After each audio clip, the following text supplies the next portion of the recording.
Hallo meine Freunde, hola Madristas, es ist tatsächlich passiert. Wir haben nach dem zweiten Gruppenspiel bereits unseren ersten Real Madrid-Spieler, der aus der WM geflogen ist. Und es trifft ausgerechnet Arda Güler. Wahrscheinlich den Spieler, der am meisten mit seinem Land erreichen wollte. Wahrscheinlich der Spieler, der am meisten für sein Land blutet.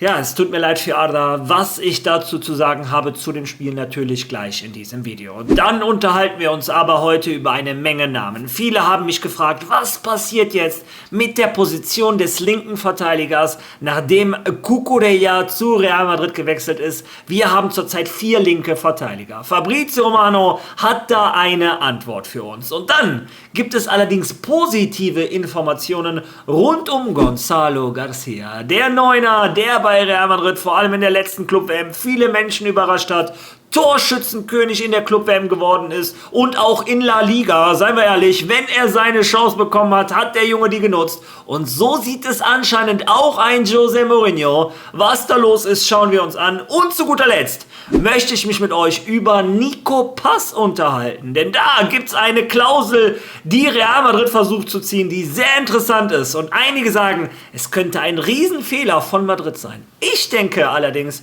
das könnte ein taktischer Schachzug von Florentino Perez sein. Also, viel Spaß beim Video.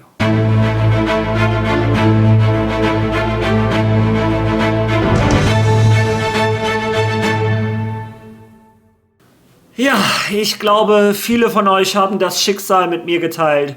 Da steht man um 4:30 auf, voller Vorfreude, voller Schmetterlinge im Bauch und Freude, einen schönen Abend oder einen schönen Morgen zu erleben und dann so einen Schlag in den Bauch. Ich bin ganz ehrlich, ich bin immer noch sehr geknickt. Es tut mir für Adra sehr leid. Aber bevor wir zu meiner WM-Ecke kommen, kurz eine Sache, die noch viel wichtiger ist als der Fußball. Und da geht es um Lionel Messi. Und auf meinem Kanal, wie gesagt, auch wenn er ein Ex-Barca-Spieler ist, gibt es Sachen, die wichtiger sind als Fußball. Gestern hieß es kurzfristig in Argentinien, dass sein Vater verstorben sei und Messi aus der WM abreisen müsste etc. pp. Eine Journalistin hat, ohne das zu verifizieren, öffentlich gemacht und dann hat direkt die Familie Messi das klargestellt, der Vater lebt. Im Gegenteil, der war im Krankenhaus und hatte eine schwere Phase hinter sich, aber ist schon auf dem Weg der Besserung. Also sehr hässliche Momente. Die Journalistin hat sich jetzt inzwischen auch heulend entschuldigt etc. pp. Das ganze Land ist wütend auf diese Frau.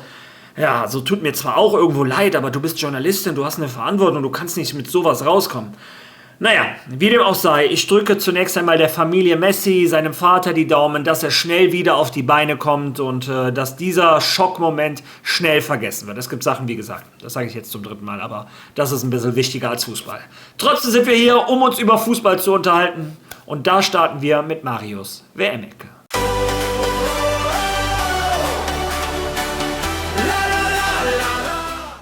Ja, und meine Damen und Herren, wir müssen uns langsam mal über die USA unterhalten. Ein Land, was seit Jahren keinen erfolgreichen Fußball gespielt hat, überrascht bei der WM so einige. Zweites Spiel, zweiter Sieg, in diesem Fall mit einem 2:0 gegen Australien. Dieses Australien, was gegen die Türkei noch so ein Bollwerk war, ja, dieses Bollwerk bricht so ein bisschen zusammen, wenn die gegnerischen Mannschaften einmal das Tor schaffen. Das ist dann passiert.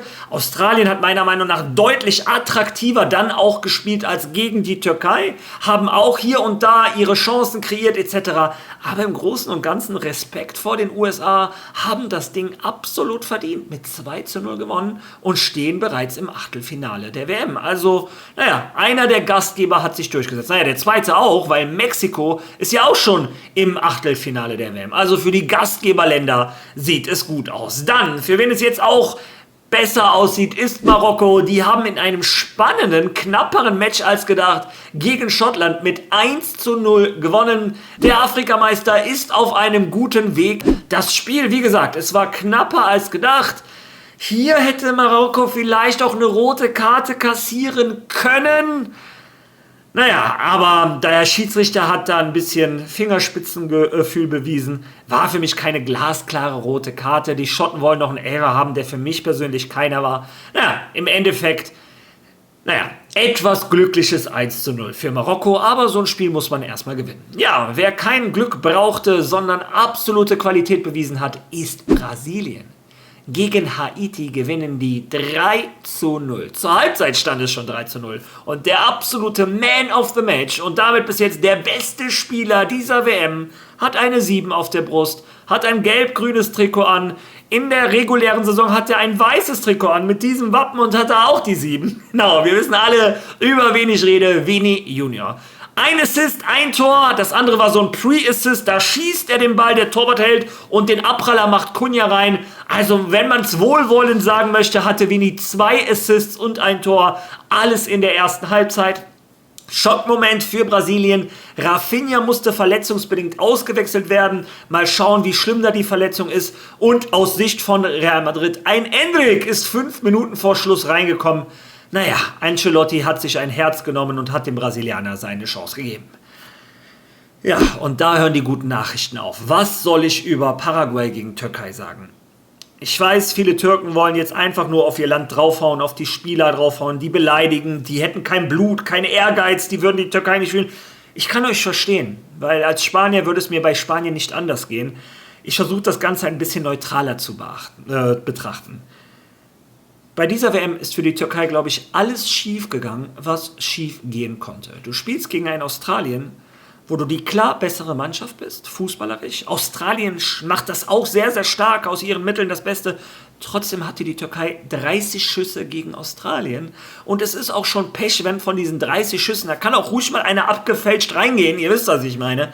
Aber wollte nicht. Ja, dann spielst du heute das alles entscheidende Spiel gegen Paraguay. Du weißt, du musst gewinnen. Paraguay kommt zum ersten Mal nach vorne, 3. Minute, 25 Meter Linksschuss, Innenpfosten rein. Da kann auch kein Torwart der Welt was halten. Ich habe gesagt im Livestream, vielleicht Thibaut Courtois an einem guten Tag kriegt er die Fingerspitzen noch dran, aber selbst das ist sehr zweifelhaft. Ja, Paraguay geht mit 1:0 in Führung. Und dann, ja, ging das Gemauer los. Und es ist alles zusammengekommen, alles ist schief gelaufen, was schief laufen könnte. Paraguay stand hinten komplett stabil. Wenn die Türkei mal durchgekommen ist, war das eine Mischung aus Pech und Unvermögen. Einmal Mert mit einem Kopfball Unterlatte, Innenpfosten raus. Das kannst du dir nicht ausdenken.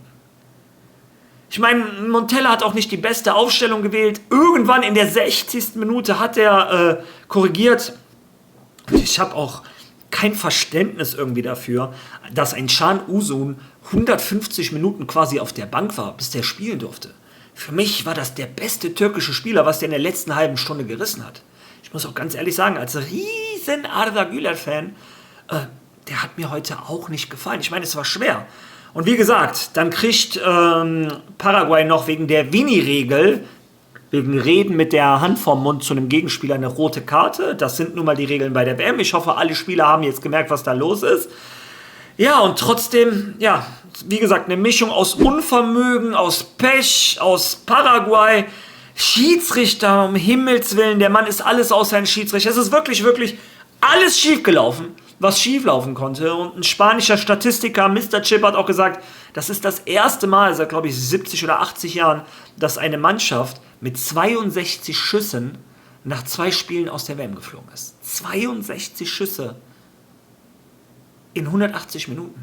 Also, das ist Wahnsinn. Und wie gesagt, irgend so ein abgefälschter Ball kann auch mal reingehen, Unterlatte, Pfosten raus, ein Kopfball von Demiral, der so ein Stück am Pfosten vorbeigeht. Gül sprallt der Ball durch die Beine. Ja, meine türkischen Freunde, ich weiß, ihr wollt am liebsten alles gerade verfluchen etc. pp. Aber ich glaube, es ändert nichts daran. Diese türkische Generation, die da gerade anwächst, ist eine gute, stabile, fußballerisch starke Generation. In 2 Jahren bei der EM sind da 2 Jahre mehr Erfahrung im Kader. Ja, und ich hoffe dann auch ein Can Uzun, der gesetzt ist. Vielleicht noch ein neuer Mittelstürmer. Würde ich die Türkei schauen, dass die sich da einen neuen Mittelstürmer ranziehen. Und dann, ja, glaube ich, sieht es auch besser aus. Naja, wie dem auch sei, das war die Zusammenfassung des gestrigen Spieltags. Heute spielt zunächst einmal Denzel Dumfries gegen die Schweden. Das Ganze heute um 19 Uhr. Dann die Deutschen, Deutschland gegen die Elfenbeinküste. Auch ein sehr interessantes Spiel. Mal schauen, was Diomande da auf die Beine gestellt bekommt. Um 2 Uhr morgens Ecuador gegen Curaçao. Ja, das werde ich nicht sehen. Und zu guter Letzt Tunesien gegen Japan um 6 Uhr morgens. Vielleicht, wenn ich morgen wach bin, kann ich mir vielleicht noch die zweite Hälfte anschauen. Aber jetzt kommen wir zu Real Madrid. Das war's mit Marios WM-Ecke. Ja, und starten wir da mit einem Thema, das mich in den Kommentaren oder auf Social Media in den letzten Tagen sehr verfolgt hat. Was machen wir eigentlich mit der Position des linken Verteidigers bei Real Madrid? Wir haben nach der Verpflichtung von Cucurella, haben wir jetzt einen Carreras, einen Fran Garcia, einen Mondi und einen Cucurella. Dann hast du noch einen Camavinga, der theoretisch da spielen könnte. Wir brauchen aber nicht 4 Spieler auf einer Position. Und da hat José Mourinho und Real Madrid eine Entscheidung getroffen. Und die Entscheidung hat mich sehr erleichtert. Hören wir uns das zusammen einmal an. Noch etwas zu Real Madrid. Seit Marc Cucurella in diesem exklusiven, überraschenden Deal von Chelsea unterschrieben hat, ist es auch wichtig zu erwähnen, dass Real Madrid 2 Entscheidungen bezüglich der Linksverteidiger getroffen hat. Álvaro Carreras ist einer der Spieler, über die mit Chelsea gesprochen wurde. Denn Chelsea hatte Interesse an Carreras, hat aber nie ein Angebot abgegeben oder die Sache vorangetrieben. Carreras stand zwar auf der Liste, war aber nie eine Priorität. Was jetzt wichtig zu erwähnen ist, die interne Entscheidung von Real Madrid kann sich zwar noch ändern, aber so ist der Stand heute. Bis zum Ende des Transferfensters ist noch viel Zeit. Aber Stand heute ist die Absicht von Real Madrid ganz klar, Álvaro Carreras soll als Backup für Marc Cucurella bleiben. Die Idee von Real Madrid und José Mourinho ist also, Cucurella als Stammlinksverteidiger, Álvaro Carreras als Ersatz.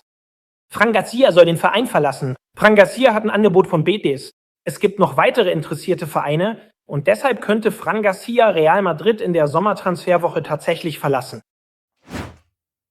Ja, ihr habt es selber gehört. Nachdem man in den letzten Tagen Gerüchte gehört hat, es waren keine richtigen, konkreten Quellen, deshalb wollte ich nicht in meinem Kanal darüber reden, dass ein Carreras mit Chelsea verhandeln würde, dass ein Xabi Alonso ihn nach Chelsea holen wollen würde und Madrid dann mit einem Fran Garcia weiterspielen müsste. Und ich hatte schon eine kleine Panikattacke. Alles außer Fran Garcia. Naja, wie dem auch sei, ihr habt es gehört, José Mourinho, der Mann hat Ahnung von Fußball und der sagt, meine beiden linken Verteidiger sind Marc Cucurella und dahinter ein Carreras, ein Álvaro Carreras und ein Fran Garcia soll verkauft werden. Alles andere, sorry, meiner Meinung nach ist das eine eindeutige Sache. Betis Sevilla möchte ihre Chancen auf den internationalen Wettbewerb komplett zerstören und Fran Garcia, nein, Spaß, ein Fran Garcia, wie gesagt, der hat einiges von mir abgekriegt, aber ich bleibe dabei. Fran Garcia ist, glaube ich, für eine Mannschaft wie Betis, Rayo Vallecano, für solche Mannschaften ist das ein toller linker Verteidiger.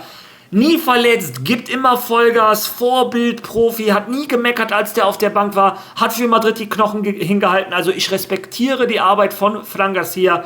Allerdings glaube ich, dass ein Verein wie Real Madrid, wir sind hier die Speerspitze in der Welt des Fußballs, der Olymp des Fußballs und dafür reicht meiner Meinung nach nur die Qualität von einem Fran Garcia nicht. Das bedeutet nicht, dass das ein toller Fußballer ist, der einer anderen Mannschaft weiterhelfen soll.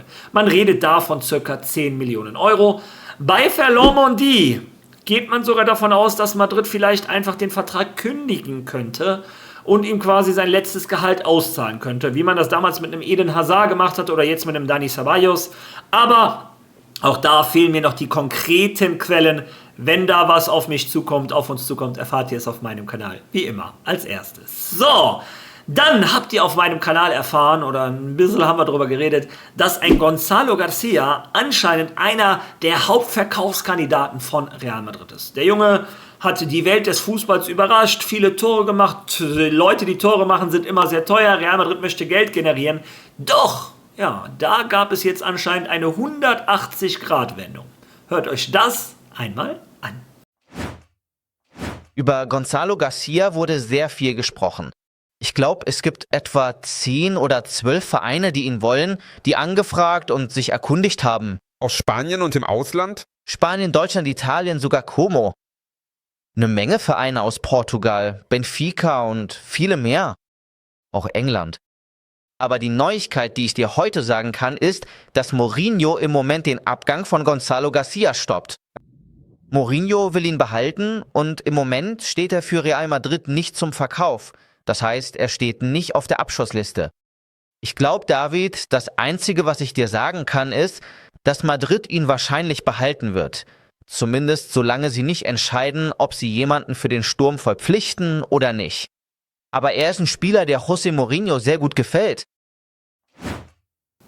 Ja, das waren die Worte vom italienischen Transfer-Insider Matteo Moretto. Und warum haben eigentlich die Italiener diese ganzen Insider? Fabrizio Romano, Matteo Moretto, Nicola Schira etc. Was ist da los? Ist das so eine kulturelle Sache? Naja, ist ja auch unwichtig, wie dem auch sei. Gonzalo Garcia, Wendung um 180 Grad. Ein José Mourinho hat gesagt, stopp, stopp, stopp. Bevor nicht ein anderer Stürmer kommt, möchte ich Gonzalo behalten. Das ist ein Stürmertyp, der zu meinem Fußball passt. Und ich glaube, ja, das ist auch schlau. Weil wie oft haben wir es erlebt, Real Madrid muss irgendwann die letzten 10 Minuten flanken etc. pp. Und Madrid hat keinen einzigen kopfballstarken Spieler da vorne drin. Ein Endrick, ein Vini, ein Mbappé, tut mir leid, das ist alles außer Kopfballspieler. Und dass du dann Gonzalo hast, einen klassischen Neuner, der die Laufwege eines Neuners macht, der Innenverteidiger bindet und damit Freiräume bildet für die anderen Stürmer etc. Also für mich ist das der richtige Weg. Und ich kann da einen José Mourinho komplett verstehen. Naja, sollte noch ein Angreifer kommen, musste man sich dann nochmal unterhalten. Mich persönlich freut es, aber dann muss man auch überlegen, wo kommen die ganzen Minuten her? Ne? Weil wenn du irgendwann vorne einen Vini hast, einen Mbappé, einen Endrick, einen Gonzalo, dann hast du noch einen Rodrigo, der irgendwann zurückkommt. Dann hast du noch einen Mastantuono.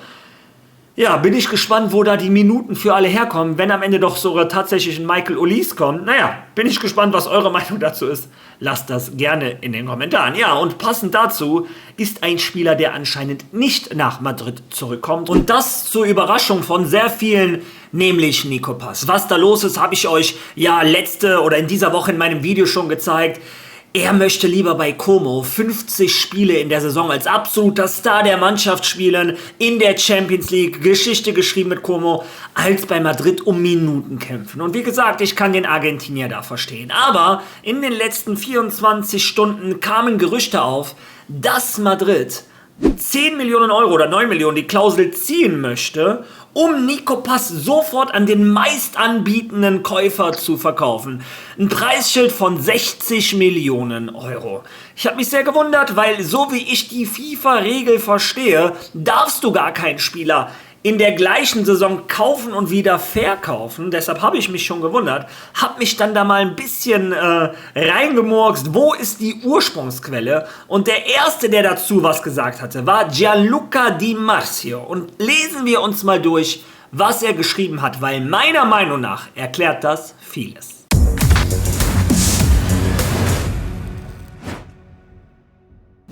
Situation um Nico Paz. Es werden weitere Kontakte zwischen Como und Real Madrid erwartet, um eine Einigung zu erzielen. Die Zukunft von Nico Paz bleibt ungewiss. Como reist zwischen Donnerstag und Freitag nach Madrid, um mit Real Madrid eine neue Vereinbarung auszuhandeln.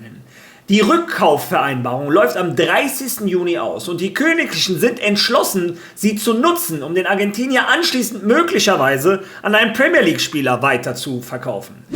Der spanische Verein möchte ihn für 60 Millionen Euro an die Italiener abgeben und eine Rückkaufoption in Höhe von 80 Millionen Euro behalten.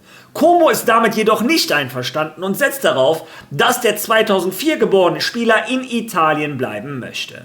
Der Verein hofft daher, mit Real Madrid eine neue Lösung zu finden. Ja, wie gesagt, ihr habt es selber gehört oder gelesen, Real Madrid ruht sich nicht auf den bestehenden Vereinbarungen mit Como aus. Wir wissen, Madrid könnte ihn dieses Jahr für 9 Millionen zurückholen, nächstes Jahr für 10 Millionen Euro. Aber Real Madrid sagt zu Como, Leute, wir wollen gerne die Rückkaufsoption ziehen und den dann verkaufen für 60 Millionen Euro. Aber, wie gesagt, ich weiß gar nicht, ob das geht. Anscheinend geht es, sonst könnte Madrid ja damit nicht Como drohen. Madrid spekuliert aber darauf, ihr habt es gelesen, sie möchten von Como 60 Millionen Euro und nächstes Jahr eine Rückkaufsoption für 80 Millionen Euro. Was wäre das? Eine Win-Win theoretisch für beide Mannschaften. Como hat frisches Geld generiert durch die Champions League Qualifikation und sie würden zwar 60 Millionen zahlen, aber nächstes Jahr 80 Millionen bekommen, also 20 Millionen Gewinn. So würden sie nächstes Jahr nur 10 Millionen Gewinn machen, nämlich die 10 Millionen, wenn Madrid die Klausel zieht. Und Madrid würde davon auch profitieren, weil Real Madrid 60 Millionen Euro an frischem Geld in der Kasse hätte. Und Madrid hat das Geld dringend nötig. Wir sind kein Ölverein. Wir haben schon 4 Transfers gemacht, die teuer genug waren. Auch wenn wir für 2 keine Ablöse gezahlt haben, musst du da trotzdem Handgeld zahlen. Und es soll ja auch noch ein Innenverteidiger kommen. Um die 50 wird da geredet. Es soll ein Mittelfeldspieler kommen, Matthäus oder Enzo Fernandes. Redet man von über 100 Millionen. Und die Rede ist davon, dass ein Florentino Perez noch den Großangriff nach der WM auf den Michael Olise angehen möchte. Und da reden wir von über 200 Millionen. Also, Madrid könnte diese 60 Millionen gut gebrauchen. Como sagt aber, ey, der Spieler will bei uns bleiben, wir haben einen Vertrag, holt euch den doch nächstes Jahr einfach für 10 Millionen und alle sind glücklich. Naja, und ich schätze mal, irgendwo da in der Mitte wird eine Regelung gefunden. Ich kann mir nicht vorstellen, dass Madrid ihn zurückkauft. Wie gesagt, anscheinend ist es ja legal und ihn dann an die Premier League verkauft. Madrid kann es aber im Endeffekt egal sein. Hauptsache, wir kriegen den für 60 Millionen verkauft und kriegen eine Rückkaufsoption für 80 Millionen. Wichtig aber für alle, Madrid möchte nicht die komplette Kontrolle über Nico Pass abgeben. Das haben ja viele befürchtet. Madrid plant, ja, eine Rückkaufsoption von 80 Millionen Euro. Ja, ich hoffe, viele eurer Fragen wurden beantwortet. Ich hoffe, ihr habt viele neue Informationen gesammelt. Ich hoffe, dieses Video hat euch gefallen, auch wenn der Inhalt hier und da, kann ich ja nichts dafür, leider nicht der schönste war. Wenn ja, dann seid so nett, liked dieses Video, hype dieses Video. Wer noch nicht auf Follow gedrückt hat, drückt da drauf, unterstützt den Kanal ungemein. Und ich würde vorschlagen, wir sehen uns morgen wieder, hoffentlich mit besseren Informationen. Also, bis dahin. A la Madrid!